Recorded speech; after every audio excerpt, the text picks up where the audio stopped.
Alhamdulillahilladzi anzala as-sakinata fi qulubil mu'minin liyazdadu imanan ma'a imanihim. Asyhadu an la ilaha illallah wa asyhadu anna Muhammadan abduhu wa rasuluhu alladzi la nabiyya wa la rasula ba'dah. Allahumma shalli ala Muhammad wa ala alihi wa ashabihi wa man tabi'ahum bi ihsanin ila yaumiddin. Wa ba'd. Taqullaha haqqa tuqatih wa la tamutunna muslimun. Ya ayuhan nasu taqu rabbakumul ladzi khalaqakum min nafsin wahidah wa khalaqa minha zawjaha wa batha minhuma rijalan katsiran wa nisaa'a wattaqullaha alladzi tasaaluna bihi wal arham innallaha kana 'alaikum raqiba. Ya ayyuhalladzina amanu taqullaha wa qulu qawlan sadida yuslih lakum a'malakum wa yaghfir wa may yuti'illaha wa rasulahu faqad faza. Ikhwati iman rahimakumullah. Alhamdulillah, segala puji milik Allah Subhanahu wa taala yang telah memberikan sakinah, ketenangan kepada kaum muslimin untuk melaksanakan kewajibannya di bulan Ramadan. Terutama kita bersyukur pada kesempatan siang ini bisa kembali bersua, bermuajahah, bersilaturahmi, bertolabul ilmi jama'i, dan insyaallah saling berwasiat dengan kebenaran yang datang dari Allah dan Rasulnya. Melanjutkan apa yang kita kaji di dalam kitab Minhajul Muslim, kali ke-8 ya, membahas tentang adab-adab. Dan pada kesempatan kali ini kita akan membahas al-adab ma'al khalq, adab terhadap makhluk Allah yang ketiga kalinya mungkin ya. Sebelumnya kita bahas adab suami istri, sebelumnya kita bahas adab terhadap orang tua. Hari ini kita akan bahas adab bertetangga. Ya, adab bertetangga. Tadi dibacakan oleh kita secara jama'i di antaranya surat An-Nisa ayat ke-36. Allah Subhanahu wa taala berfirman, a'udzubillahi minasyaitonir rajim, wa'budullaha wa la tusyriku bihi syai'an wa bil walidaini ihsana.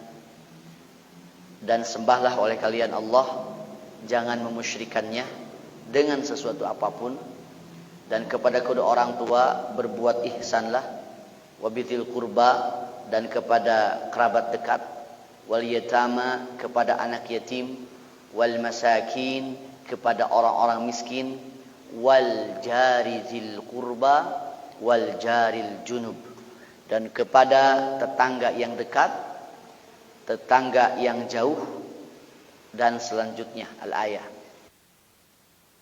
Katakan untuk berbuat ihsan, wal jari dzil qurba wal jaril junub. Ini amanat Allah Subhanahu wa taala. Berbuat ihsan, berbuat baik kepada tetangga yang dekat dan kepada tetangga yang jauh. Tetangga yang dekat itu siapa? Tetangga yang jauh itu siapa? Banyak pemahaman terhadap apa yang maksud dengan dekat dan jauh di sini. Ada yang menyatakan hubungannya dengan tempat. Jadi tetangga dekat, tetangga jauh itu ya tetangga yang dekat rumahnya dengan kita. Ya, di samping rumah kita, di samping kanan, kiri, depan, belakang rumah kita, itu namanya tetangga.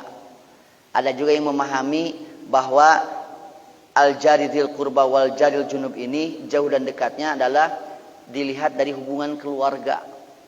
Mungkin yang dekat itu siapa? Kakak kita, adik kita, keponakan dari kakak kita, keponakan dari adik kita, dan terus saja ya, dari yang terdekat sampai yang terjauh. Ada juga yang memahami bahwa tetangga dekat dan tetangga jauh itu adalah yang dekat adalah sesama muslim dan yang jauh adalah orang kafir. Jadi bertetangga kepada muslim atau kafir, urusan muamalah itu tidak ada bedanya. Islam tidak membedakan dengan dengan pembedaan yang kontradiktif antara muamalah dengan orang muslim dan muamalah dengan orang kafir. Tidak ada bahasa kepada muslim harus jujur, kalau ke orang kafir mah gak apa-apa tidak jujur juga. Oh, tidak ada. Kepada tetangga muslim harus baik, kalau tetangga orang kafir biarkan saja. Tidak ada. Jadi dalam urusan muamalah itu sama saja, tuntutan kepada muslim ataupun kepada orang kafir. Baik, jadi kita coba ambil tiga-tiganya saja, bahwa Allah Subhanahu wa taala memerintahkan kita untuk berbuat ihsan kepada tetangga, baik tetangga yang dekat rumah kita ataupun tetangga yang maksud adalah turunan nasab kita dengan keluarga, dari yang terdekat kepada yang terjauh, ataupun bahkan kepada manusia secara utuh, baik yang muslim yang dekat dengan kita karena ada hubungan ideologis, ya, hubungan akidah, ataupun kepada orang kafir sekalipun. Baik. Nabi Muhammad sallallahu alaihi wasallam mengatakan di dalam hadis riwayat Bukhari bahwa malaikat Jibril secara khusus pernah berwasiat kepada beliau supaya Nabi Muhammad SAW berbuat baik, memperhatikan yang menjadi tetangganya. Jadi kalau berbicara tentang Nabi Muhammad dan malaikat Jibril, ini sesuatu yang sangat istimewa. Kenapa? Malaikat Jibril itu adalah malaikat yang paling tinggi derajatnya di sisi Allah Subhanahu wa taala. Ketinggiannya antaranya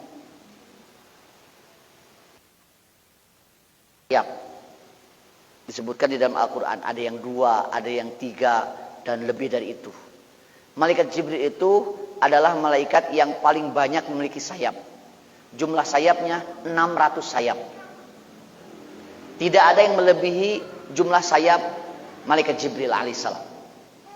Kemudian di dalam hadis juga dikatakan, ketika Allah Subhanahu wa taala akan menyampaikan titah perintah, maka 7 langit itu bergetar. Semua penduduk langit tersungkur sujud karena mengetahui Allah Subhanahu wa taala sedang akan menyampaikan titah atau perintah.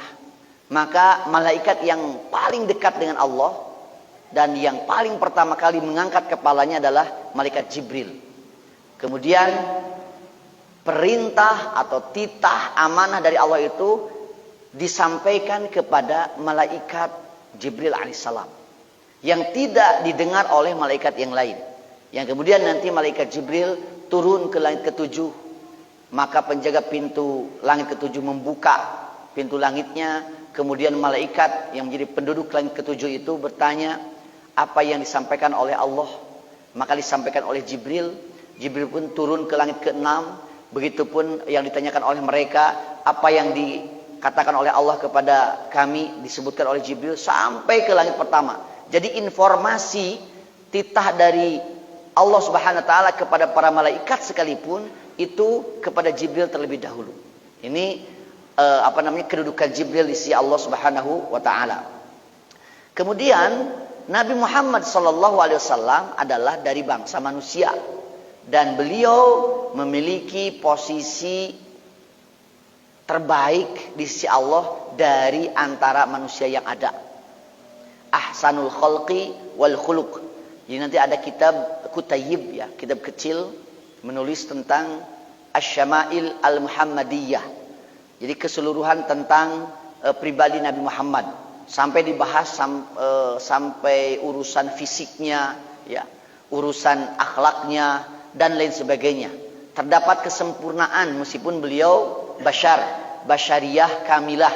Basyariyah itu manusia biasa yang memiliki keterbatasan-keterbatasan, tapi kamilah, sempurna, ya. Di mana kesempurnaan Nabi Muhammad itu bukan hanya kesempurnaan batinnya saja, termasuk kesempurnaan fisiknya. Jadi fisik Nabi Muhammad SAW itu digambarkan oleh seorang sahabat Di dalam Asy-Syamil Al-Muhammadiyah itu dikutip sebuah hadis ketika sahabat melihat bulan purnama Badar, ya, Badron, bulan purnama yang sangat indah. Kemudian kata beliau, waktu itu juga datang Nabi Muhammad SAW. Maka aku melihat indahnya bulan purnama, tidak ada apa-apanya dengan fisik wajah Rasulullah SAW. Jadi Nabi Muhammad secara fisik itu punya kesempurnaan tersendiri dari sisi kemanusiaannya. Fisik beliau tidak terlalu tinggi, tidak terlalu pendek, tangannya besar, badannya dadanya bidang, ya, tebal. Bahkan ada yang berani mengatakan perutnya Nabi Muhammad juga six pack, ya, meskipun Nabi Muhammad jarang memperlihatkan bagian tubuhnya, tetapi sampai ada yang menyatakan seperti itu. Kekuatannya luar biasa. Ya, Nabi Muhammad SAW ketika sedang berjalan bersama Umar bin Khattab radhiyallahu an, kemudian melewati suku Kinanah. Di suku Kinanah itu ada orang, ya, ada seorang laki-laki yang piawai dalam urusan bela diri, kemudian mencegat Nabi Muhammad dan kemudian menantang, "Oh, kamu yang bernama Muhammad, katanya kamu yang ngaku-ngaku utusan Allah, kamu yang ngaku-ngaku nabi. Kalau kamu ngaku nabi, maka kamu mempunyai sebuah hal yang dimiliki oleh manusia yang lainnya. Aku ini ahli bela diri. Kamu bisa tidak melayani aku untuk bertarung? Kalau kamu menang, maka aku akan masuk Islam." Waktu itu sontak Umar bin Khattab emosi, kemudian meminta izin kepada Nabi Muhammad untuk melayani orang ini. Tetapi kata Nabi Muhammad, tidak. Dia mengajakku, ya wahai Umar. Nabi Muhammad meladeni tawaran pertarungannya dengan orang kuat lah, ahli bela diri dari suku Kinanah ini, karena melihat ada kemaslahatan. Dia berjanji kalau bisa mengalahkannya, dia akan masuk Islam. Dan kemudian Nabi Muhammad melayaninya, dan tidak dalam waktu yang lama dia terjatuh. Kemudian dia minta lagi untuk bertarung yang kedua kali, dia terjatuh lagi. Kemudian yang ketiga kali dia terjatuh lagi, dan akhirnya orang ini mengatakan, "Engkau bukan manusia biasa." Akhirnya masuk Islam. Jadi dakwah itu tidak terbatas di masjid gitu. Nabi Muhammad pernah berdakwah dan mengislamkan petarung. Kalau hari ini ada Habib Nurmagomedov gitu ya, dengan kepribadiannya, wallahu taala alam, ya, kita husnuzon saja, ya bisa jadi lahan dakwah itu bisa di berbagai ruang, ya, di berbagai ruang, tidak terbatas dengan sekat-sekat bangunan masjid, pesantren dan lain sebagainya, begitu. Ikhwati iman rahimakumullah. Jadi Nabi Muhammad itu ahsanul khalq, makhluk yang terbaik secara fisik, luar biasa. Kekuatannya juga luar biasa. Makanya Nabi Muhammad diperkenankan oleh Allah Subhanahu wa taala, ya, diperintahkan untuk menikahi 9 istrinya. Ya, bukan karena apa-apa, memang kekuatan Nabi Muhammad berbeda dengan lelaki yang lainnya. Di dalam hadis Bukhari ini dikatakan oleh Rasulullah SAW, "Mazala Jibrilu yusini bil jar hatta zonantu annahu sayurisuhu." Tidak henti-hentinya, ini bahasanya mazala. Tidak henti-hentinya Jibril yusini berwasiat kepadaku bil jari terhadap tetangga. Muhammad, tetanggamu. Muhammad, tetanggamu. Maksudnya perhatikan tetanggamu, berbuat baiklah kepada tetanggamu, muliakanlah tetanggamu. Pokoknya senantiasa mengingatkan tentang tetangga dan tetangga. Sampai kata Nabi Muhammad, hatta zonantu annahu sayurisuhu. Sehingga aku mengira bahwa tetangga itu akan mewarisi harta yang kita tinggalkan. Sampai seperti itu. Saking seringnya malaikat Jibril alaihissalam mewasiatkan kepada Nabi untuk memperhatikan tetangga. Penting sekali. Ya, penting sekali. Bahwa kita harus memperhatikan orang tua, jelas. Karena ada ada nasab yang tidak akan terputus, tidak akan ada yang namanya mantan bapak, mantan ibu. Untuk memperhatikan anak, tidak akan ada yang namanya mantan anak. Tidak akan untuk memperhatikan istri, ya meskipun istri itu bisa jadi ada mantan istri, begitu pun dengan tetangga. Tetapi saking seringnya, biasa tidak henti-hentinya, sering sekali malaikat Jibril berwasiat kepadaku untuk memperhatikan tetangga, sampai aku mengira tetangga itu akan mewarisi harta yang ditinggalkan. Ini saking penting. makani atau kedudukan ataupun pentingnya kita memperhatikan tetangga. Bahkan ikhwatu iman rahimakumullah, di dalam hadis riwayat Bukhari juga Rasulullah sallallahu alaihi wasallam mengatakan, "Man kana yu'minu billahi wal yaumil akhir falyukrim jarahu." Barang siapa yang beriman kepada Allah dan hari akhir, ini adalah rukun iman yang paling penting, ya, yang senantiasa disandingkan. Man kana yu'minu billahi wal yaumil akhir, Allah kedudukannya kafir, tidak mengimani hari akhir. Al-aqaid, dari ternyata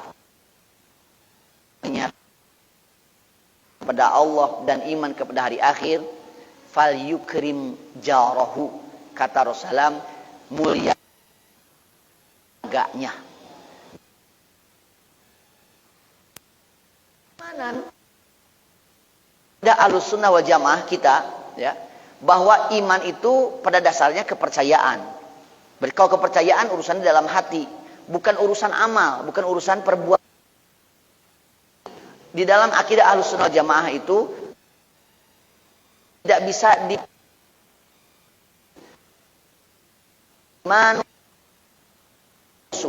iman itu kadang naik, kadang turun. Turunnya iman itu kalian menguatkan, kadang naik kuat, kadang juga kadang turun. Itu dilihat dari apa? Dari fisiknya, dari apa yang terlihat, dari apa? Dari amalnya. Jadi ketika ibu bapak sekalian semangat beribadah, datang ke masjid untuk sholat berjamaah, datang kepada kajian-kajian, maka semakin bersemangat ibadah, itu menunjukkan iman kita sedang naik.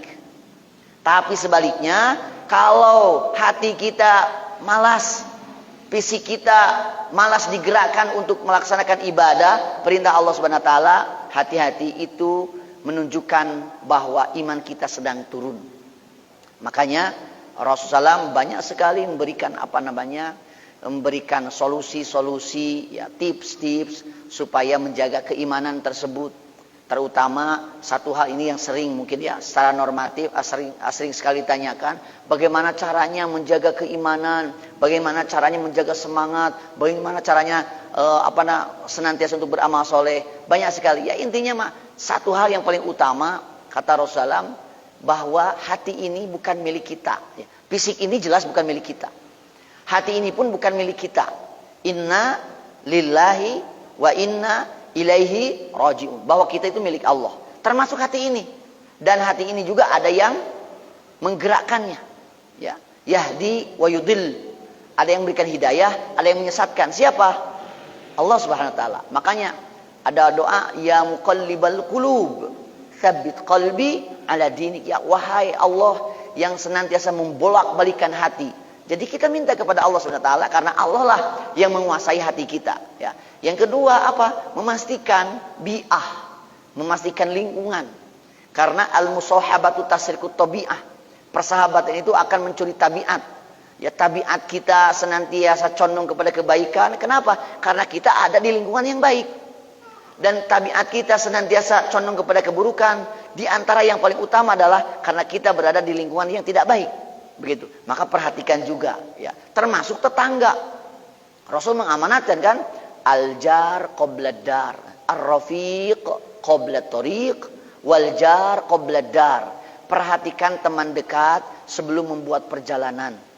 Perjalanan rumah tangga panjang, maka Rasul memberikan kriteria, perhatikan calon suami. In ja'akum man tardawna khuluquhu wa dinahu fa'ankihu. Kalau yang datang itu adalah lelaki yang engkau ridhoi agama dan akhlaknya, silahkan nikahi. Silahkan terima lamarannya. Tunkahul mar'ah li arba'in, perempuan itu dinikahi karena 4 hal, li jamaliha, wali nasabiha, wali maliha, wali diniha. Karena kecantikannya, karena hartanya, karena keturunannya, karena agamanya. Fadfar bizatid din, utamakan agamanya. tarimat yadak, supaya engkau tidak celaka nanti. Jadi pada dasarnya kita melakukan perjalanan apapun itu, perjalanan rumah tangga, perjalanan kerja, perjalanan refreshing, touring, perhatikan ar-rafiq qabla tariq. Silakan cek dulu siapa temannya. Makanya kan seorang ibu dulu kalau seandainya anaknya mau mau izin, mau main kemana? Mau ke Pangandaran, sama siapa? Nah, sama siapanya ini sangat penting. Kenapa? Kata Rasulullah SAW, ar-rafiq qabla tariq. Perjalanan kemanapun, cek dulu siapa teman dekatnya. Rafiqnya itu. Atau kata lainnya sodiq. Ya, ada peribahasa, sodiquka man sodakoka la man soddakoka. Teman sejatimu itu adalah orang yang jujur kepadamu, bukan orang yang selalu membenarkanmu. Kalau kamu benar, dia dukung. Kalau kamu salah, dia luruskan. Itu yang sebenarnya sodiq ataupun rafiq. Ya, seperti itu. Wal jar qabla dar. Perhatikan tetangga sebelum membuat rumah. Jangan asal-asalan. Karena ada perum di mana itu. Langsung booking. Cek dulu posisinya di mana. Terus yang sudah booking di sana siapa? Apakah dekat ke masjid atau kalau jauh dari masjid? Siapa calon tetangga kita itu? Ini amanat dari Rasulullah SAW. Al-jar qabla dar. Perhatikan tetangga sebelum membuat rumah. Kenapa? Karena megahnya rumah, kalau punya tetangga yang tidak baik, tidak akan nyaman. Gitu ya, tidak akan nyaman. Maka ikhwatu iman rahimakumullah, tetangga ini dihubungkan dengan keimanan kita terhadap Allah dan hari akhir. Rahimakumullah tentang al-adab ma'al jiron, ya, adab terhadap tetangga atau adab bertetangga. Apa saja ya yang dijelaskan oleh Syekh Al-Jazairi di dalam kitab Minhajul Muslim ya tentang adab tetangga ini. Yang pertama, adamu aziyatihi biqaul. Pastikan ketika kita bertetangga kita tidak menyakitinya, baik dengan lisan kita ataupun dengan pekerjaan kita, perbuatan kita. Ingat sebuah sabda dari Rasulullah SAW, man salimal muslimuna wa yadihi. Yang namanya muslim itu adalah jika muslim yang lain selamat dari lisan dan tangannya. Aslama yuslimu islaman, muslimun.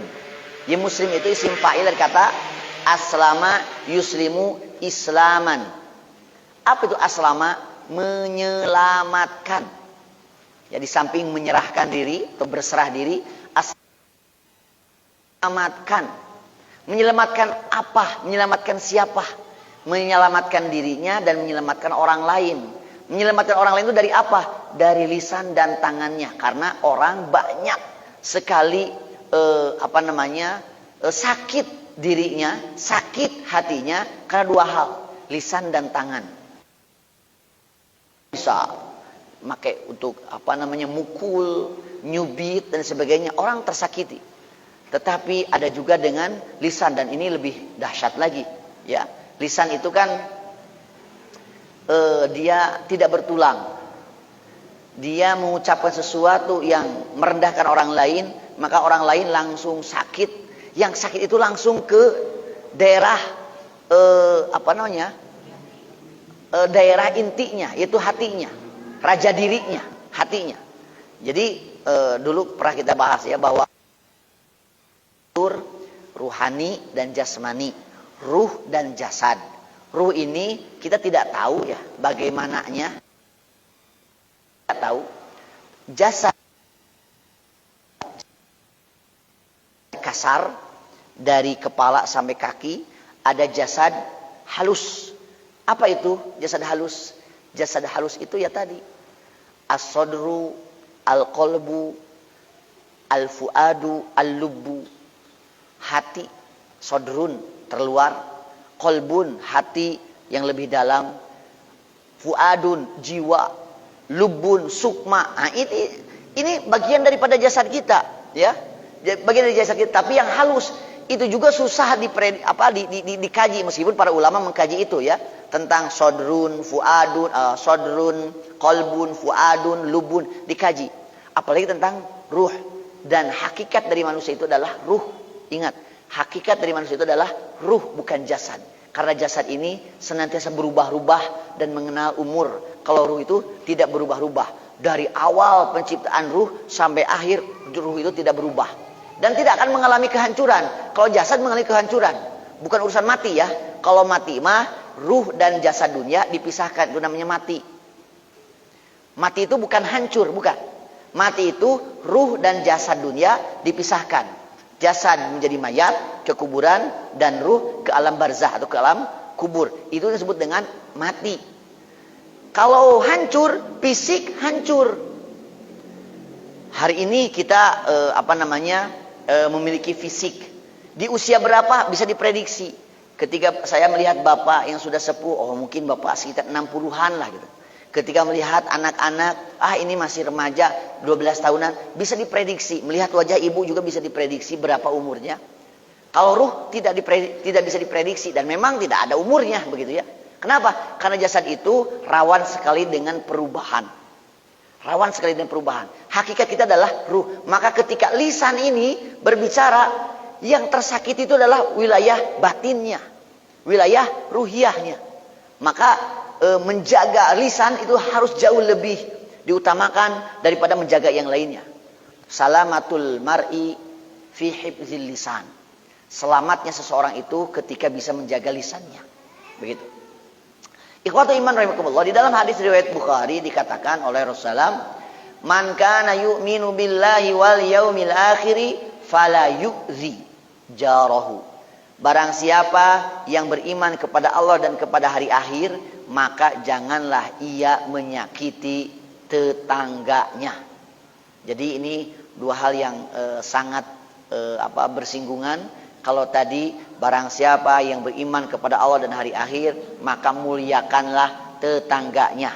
Cara memuliakan itu dengan cara apa? Fala yu'zi jarahu, jangan menyakiti tetangganya, baik dengan lisannya ataupun dengan perbuatannya. Ya mungkinlah banyak hal Bu ya, tentang mafhumul qaul ya, tentang konsep berbicara. Ya, berbicara itu kan di dalam Al-Qur'an ada banyak jenisnya. Ada qaulan sadida. Qaulan sadida itu berbicara yang benar. Tidak boleh bohong. Ya, tidak boleh bohong. Itu namanya qaulan sadida. Ya ayyuhalladzina amanu taqullaha wa qulu qaulan sadida. Wahai orang yang beriman, bertakwalah kalian kepada Allah dan berbicara yang sadid, bukan syadid. Kalau syadid keras, sadidan itu yang benar. Ya, pastikan apa yang kita katakan itu benar. Qulil haq walau kana murran. Katakan yang benar meskipun pahit, tapi tergantung kondisi. Qul khairan au litasmut. Katakanlah yang benar, kalau tidak bisa berkata yang benar, diam saja. Jadi perintah pertama itu banyak berkata, banyak berbicara, tapi pastikan bicaranya benar. Kalau tidak bisa baru diam. Ya, baru diam. Berarti berbicara itu harus berdasarkan ilmu dulu. Imam Al-Bukhari di dalam kitab sahihnya, beliau menulis satu judul, Babul ilmi qoblal qawli wal amal. Bab ilmu sebelum bicara dan sebelum berbuat. Nah, jadi ketika mau bicara pastikan benar atau tidak pembicaraan kita. Yang kedua Bu, dalam pembicaraan itu di samping memastikan apa yang disampaikan adalah benar, yang kedua pastikan kita berbicara itu menyesuaikan dengan siapa kita berbicara. Itu namanya al-hikmah. Hikmah itu representasi dari sekian banyak istilah ya, termasuk al-adlu, keadilan, wad'u syai'i fi maudhi'ihi, menempatkan sesuatu pada tempatnya. Itu hikmah. Nabi Muhammad SAW berbicara dengan sahabat berbeda dengan berbicara dengan orang Arab gunung misalkan. Sama-sama muslim, ya, sama-sama muslim, tapi Nabi Muhammad berbeda, berbicara dengan sahabat yang berpendidikan dengan orang Arab gunung yang tidak berpendidikan. Ya, sering senantiasa mungkin disampaikan ketika ada orang Arab gunung datang ke masjid, kemudian langsung dia kencing di masjid. Para sahabat marah luar biasa. Nabi Muhammad menghentikan kemarahan para sahabat. Sudah, jangan marah. Ambil air saja 1 ember. Setelah itu Nabi tidak berbicara dulu. Siramkan dulu air ke tempat dia kencing. Kemudian baru Nabi Muhammad dengan sangat lembut berbicara dengan orang Arab gunung ini. Bahwa masjid itu bukan untuk buang air kecil. Dengan sangat santun. Dan orang ini mengatakan, semoga engkau mendapatkan keselamatan dan semoga mereka mendapatkan kecelakaan kepada para sahabat. Padahal para sahabat kan wajar gitu marah gitu. Tapi mengapa orang ini seperti itu? Karena orang ini al-a'rabi, orang Arab gunung. Orang Arab gunung itu orang yang ada di pedalaman yang akses informasinya itu sangat lambat ya, sangat lambat karena jauh. Kan dulu kalau Nabi memerintahkan kepada para sahabat yang diutus untuk menjadi juru dakwah, duat, ajak kalau sudah masuk Islam, ajak mereka ke Madinah bergabung. Kalau mereka tidak mau, maka tidak apa-apa, tapi mereka tidak akan mendapatkan harta ghanimah ketika kaum muslimin mendapatkan harta rampasan perang di antaranya. Kenapa? Karena jauh sekali. Itu al-a'rabi. Jadi di satu sisi pastikan apa yang lihat siapa yang kita hadapi. Nabi Muhammad kalau berhadapan dengan sahabat wudu ya, ketika berwudu, wudunya ada yang tertinggal bagian tumit ya, sedikit bagian tumit. Nabi Muhammad memperhatikan tumitnya tidak terbasahi. Ketika mencuci kaki asal-asalan, Nabi Muhammad mengatakan apa? Wailul lil aqab, celakalah bagi tumit-tumit. Nabi Muhammad bahasanya wailun, bahasa keras sekali.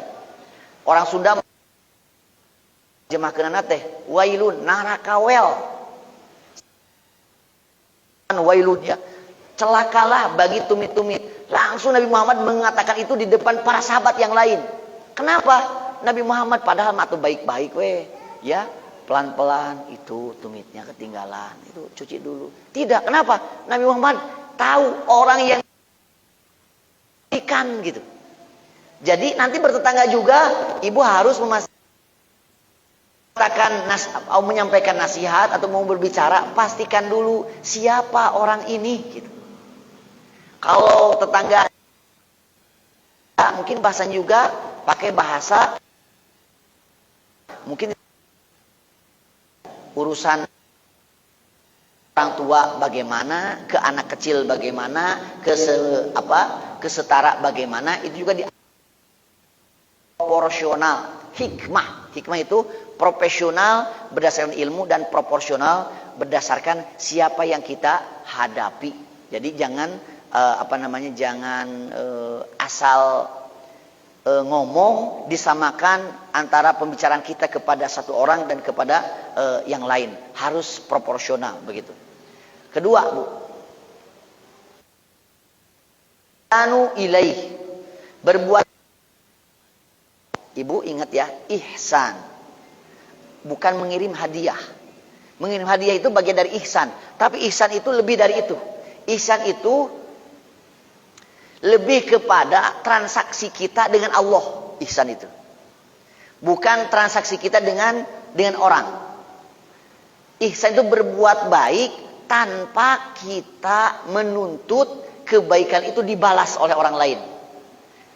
Kalau bisa ya, seharusnya kita bersikap kepada tetangga itu ihsan.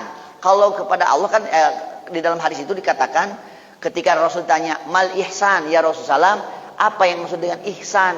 Rasul mengatakan anta abudallaha ka'annaka tarahu fa illam takun tarahu fa innahu yaraka. Engkau beribadah kepada Allah itu seakan-akan engkau melihat Allah. Kalau kamu tidak melihat Allah, sesungguhnya Allah melihat engkau. Jadi ihsan itu transaksi langsung dengan Allah. Kalau seandainya ada akad itu kan, ada akad antara satu pihak dan pihak yang lain sesama manusia, itu kan akad dua arah. Kalau ihsan itu akad satu arah, tapi melibatkan orang lain. Nah, misalkan begini. Wabil walidaini ihsana, dan kepada kedua orang tua harus berbuat ihsan. Maka ihsan kepada orang tua itu kita ngasih perhatian ke orang tua sakit kita perhatikan, istirahatnya, makanannya, pengobatannya dan lain sebagainya. Tanpa ada ada niat di dalam diri kita, saya mengobati orang tua kita karena nanti kalau sudah sehat, mudah-mudahan saja warisannya lebih banyak diberikan kepada saya. Bukan karena itu. Jadi ihsan itu pokoknya memang ini kepada orang tua sesama manusia, tapi ketika kita berbuat baik, sudah kita hanya ingin dibalas oleh Allah itu ihsan. Begitu dengan tetangga. Maka ketika ada sesuatu yang baik datang kepada kita dari tetangga, padahal kita baik, kenapa ya? Dia malah tidak baik kepada kita. Madu dibalas air susu dibalas air tuba misalkan ya.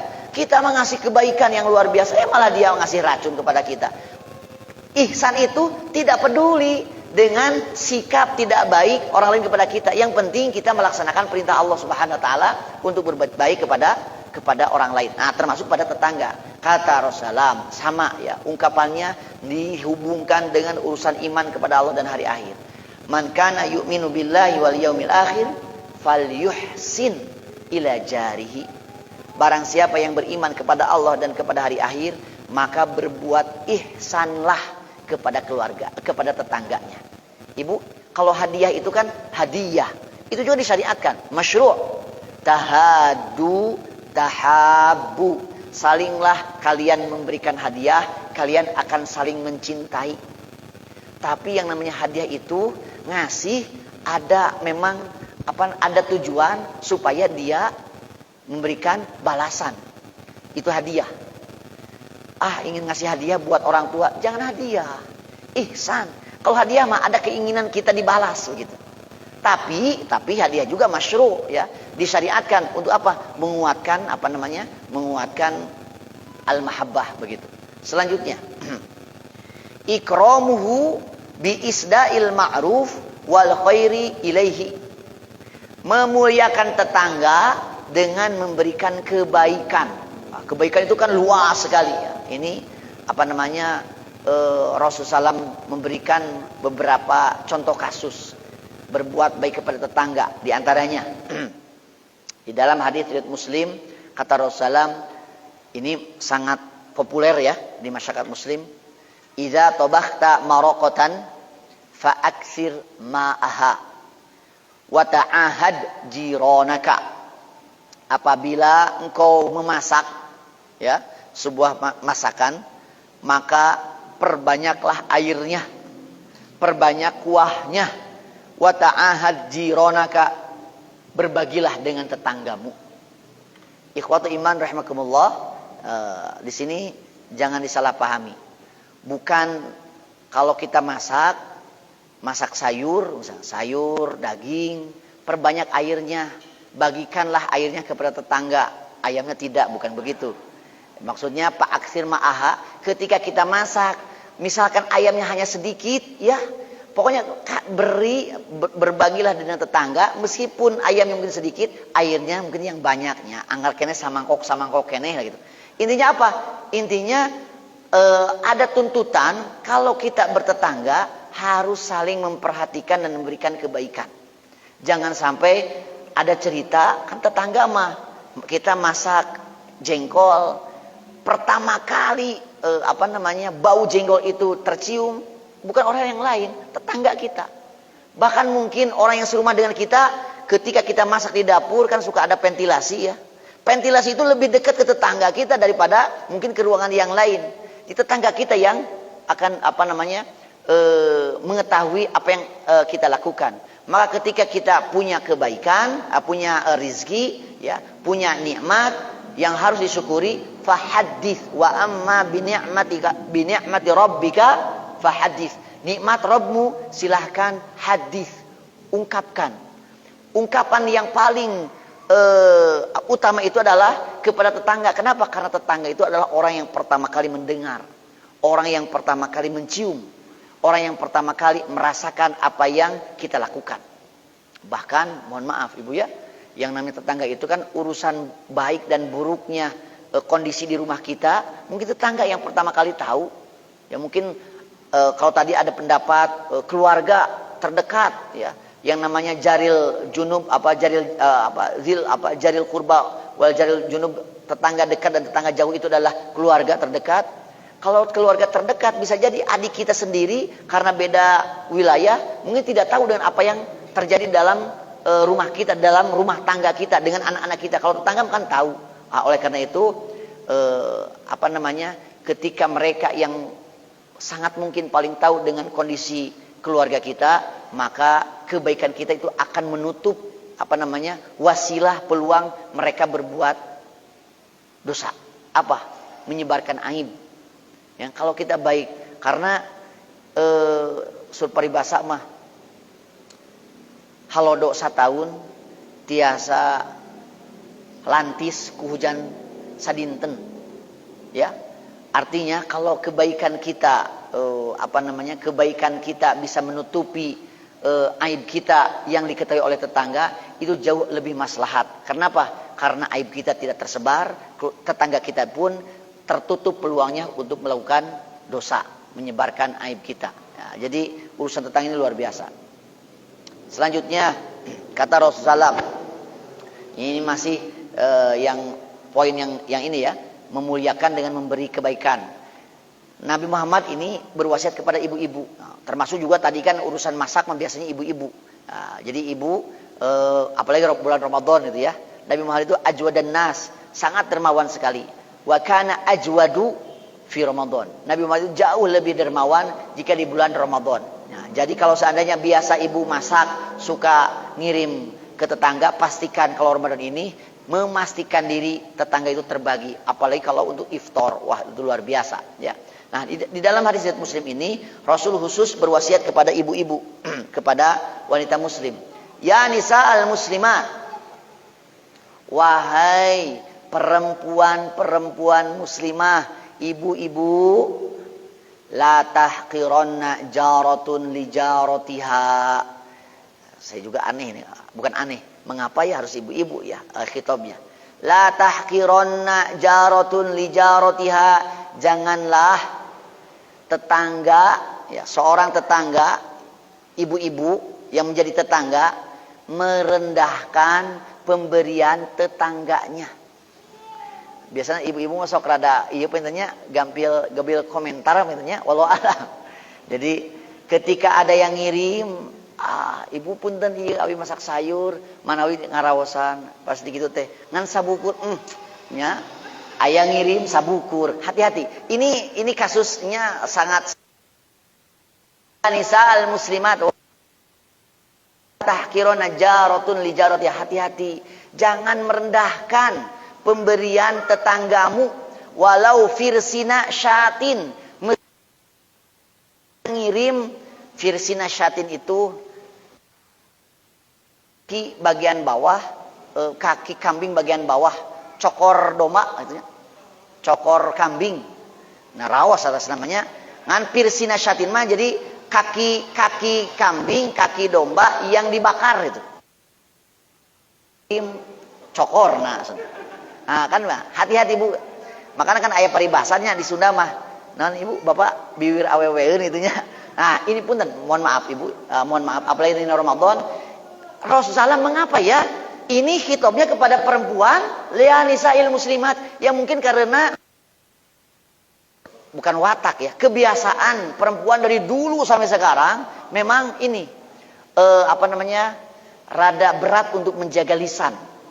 Termasuk urusan pemberian. Karena yang namanya perempuan itu lebih banyak menerima daripada memberi. Maksudnya nafkahi keluarga kan, tidak punya kewajiban. Ibu punya uang hasil dari sendiri, itu milik ibu. Suami tidak punya hak untuk diberi oleh ibu, tidak. Itu milik ibu gitu. Ya, milik ibu. Yang punya kewajiban memberikan nafkah mah suami gitu kan.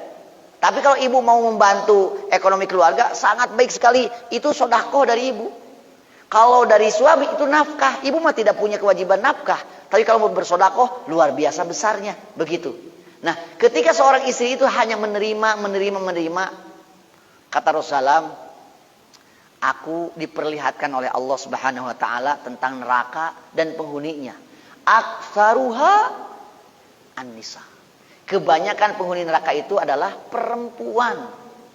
Ketika Rasul tanya, mengapa? Ya Rasulullah SAW, kebanyakan penghuni neraka itu perempuan. Ternyata dosa yang paling sering dilakukan oleh perempuan apa? Mengkufuri pemberian suami. Mengkufuri pemberian suami. Ya, ketika suami tiap hari bertahun-tahun berikan, ada kasus saja sekali dua kali mungkin telat atau kurang ngasih, terjadi cekcok sampai ujungnya perceraian, maka kadang bibir ini tidak takut untuk mengatakan selama berumah tangga saya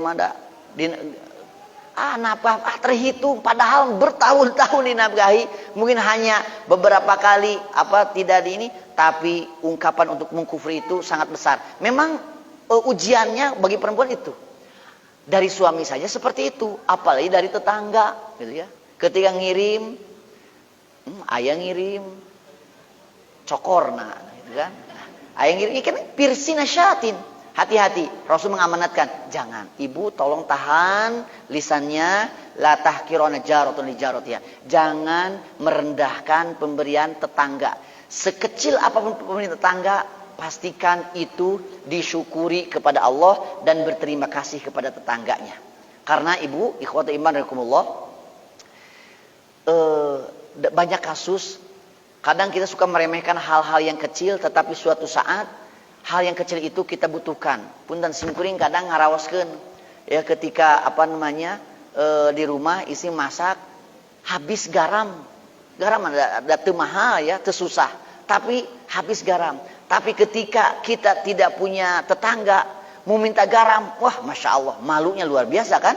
Tapi ketika kita baik dan punya silaturahmi yang dijaga, kan kita tinggal alapunten mungkin kuyah ieu geura di dapur seep. Tidak malu lagi, kenapa? Karena ada kebaikan. Di antaranya memberi garam saja itu sangat berharga. Maka pemberian yang lain jauh lebih berhak untuk dimuliakan. Sampai kata Rasulullah, walau firsina syatin, meskipun hanya cokor kambing ya, kaki kambing yang dibakar, jangan direndahkan. Terima saja dan berterima kasihlah. Allahumma a'ti munfiqan kholapan, ya Allah berilah balasan bagi orang yang memberikan infak kepada saya. Berilah tetangga saya balasan yang terbaik, meskipun hanya ngasih. Tapi ke Allah mah kita jangan mengatakan meskipun pokoknya terima sajalah ya. Ya seperti itu. Kemudian ada hadis juga di dalam hadis Bukhari, mengapa kita harus sangat memperhatikan tetangga. Kata Siti Aisyah, aku bertanya, ya Rasulullah, inna li jarain fa ila ayyihima uhdi. Wahai Rasulullah, saya ini kan punya tetangganya dua. Ya, ada dua, mungkin di kanan ataupun di kiri. Fa ila ayyihima uhdi. Kemana saya harus memberikan hadiah? Kemana saya harus memberikan kiriman sayur misalkan, kiriman makanan ketika saya mau ngasih ke tetangga. Tapi barang yang kita miliki tidak akan cukup jika dibagikan ke semuanya. Mana yang harus diprioritaskan? Nah, Syekh Yusuf Al-Qaradawi ya, atau para ulama juga membahas dalam fikih muamalah itu ada fiqhul aulawiyat, fikih prioritas. Mana yang harus didahulukan? Nah, tentang urusan tetangga yang paling dekat itu yang mana gitu. Nah, di sini menguatkan tentang posisi tetangga itu adalah posisi yang dekat dengan rumah kita. Mana yang paling dekat? Kata Rasulullah, ila aqrabihima minki baban. Tetangga yang paling diprioritaskan itu adalah tetangga yang pintunya lebih dekat dengan rumah kita. Ibu ya, pintunya, bukan urusan gentengnya atau dindingnya, pintunya gitu. Jadi kan kadang ada rumah rapat tapi saling bertolak belakang ya, nongkongan begitu. Nah, itu tetangga dekat, tapi ada yang lebih dekat. Siapa? Yang pintunya lebih dekat dengan rumah kita, atau pintu kita lebih dekat dengan pintunya. Jadi ukurannya dari pintu ke pintu, begitu ya ukurannya. Lanjut. Adab selanjutnya kepada tetangga itu adalah ihtiramuhu wa taqdiruhu, menghormatinya Nah, ini tentang urusan kehormatan, Bu ya. Tentang urusan kehormatan. Al-'ird. Al-'ird itu bagian daripada maqasidus syariah, tujuan syariat untuk menjaga kehormatan. Hifdzul 'ird, bagian daripada hifdzun nafs, menjaga diri, menjaga kehormatan. Banyak sekali contoh dari Rasulullah SAW tentang cara menghormati kita kepada tetangga. Di antara ini hadis Bukhari, la yamna jarun jarahu ay yaghriza khashabahu fi jidarihi. Janganlah seorang tetangga melarang tetangganya untuk menyimpan kayu disandarkan ke tembok rumahnya. Kita punya tetangga itu misalkan mau menjemur kasur. Menjemur kasur itu kan pakai papan gitu. Papannya itu karena tempat jemuran itu lebih mungkin disandarkan ke tembok rumah kita, maka tetangga itu punya hak memanfaatkan tembok rumah kita ketika mau menyandarkan sesuatunya, di antaranya kayunya. Mungkin mau menjemur kayu untuk rumahnya, atau menjemur kasurnya memakai kayu ataupun bambu dan sebagainya. Kalau dia menyandarkan ke rumah kita, itu jangan dilarang. Kan ada kejadian Bu ya kemarin ya, ketika ada punya tetangga, kemudian seorang tetangganya itu membenteng rumahnya sampai menutup akses jalan tetangganya. Nauzubillah min dzalik. Itu terlarang di dalam Islam. Jangankan menutup akses jalan, tetangga kita itu punya hak. Lamun ieu malah menjemur pakaian. Misalnya mau menjemur pakaian, dia tidak punya pengait untuk talinya kecuali ke tembok rumah kita. Kata Rasulullah SAW, jangan melarang. Tembok kita digunakan untuk gantungan jemuran tetangga kita. Dia punya hak. Ibu, bapak punya pohon jambu. Pohon jambu itu berdiri tumbuh di tanah kita, tetapi kemudian cabangnya lewat ke tanah tetangga kita. Maka jambu itu milik siapa? Ketika berbuah.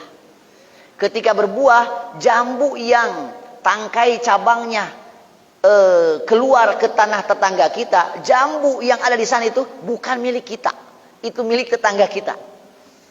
Ya, itu milik tetangga kita. Maka ketika ada tetangga, tapi kan kita mah ada al-'adah muhakkamah ya. Adat itu kan bisa jadi hukum. Ada itu mah punya tetangga, ibu buah ini arah rasak, kita tiasa abdi nyobian. Maka jika buah itu lewat ke tanah tetangga kita, itu milik tetangga kita. Ada cengkeh. Cengkeh itu kan kadang kalau sudah tua jatuh gitu ya. Jatuhnya ke tetangga. Ingat, yang jatuh ke tanah tetangga kita itu bukan milik kita, itu milik tetangga kita. Begitu. Maka ketika tetangga memanfaatkannya, maka jangan larang dia untuk memanfaatkan itu. Nanti ada hukum ya tentang urusan bertetangga. Dia di antaranya itu. Jadi tetap menghormatinya ketika dia punya punya rencana, punya tindakan yang kemudian memanfaatkan rumah kita. Ya, kalau tidak berlebih-lebihan, ya di antaranya ini karena urusan jidar. Jidar itu tembok rumah. Maka tidak jadi masalah. Tembok rumah di belakang, ya, belakang rumahnya itu nempel ke halaman kita, ataupun ke rumah kita, tembok rumah kita itu belakangnya nempel ke halaman tetangga kita. Kemudian dimanfaatkan nyimpen pot gitu Ibu ya, biar lebih indah gitu. Maka tetangga itu punya hak untuk memanfaatkan itu. Jangan larang, kata Rasulullah. La yamna jarun jarahu ayyaghriza khashabahu fi jidari. Janganlah seorang tetangga melarang tetangganya untuk menyandarkan kayu di tembok rumahnya.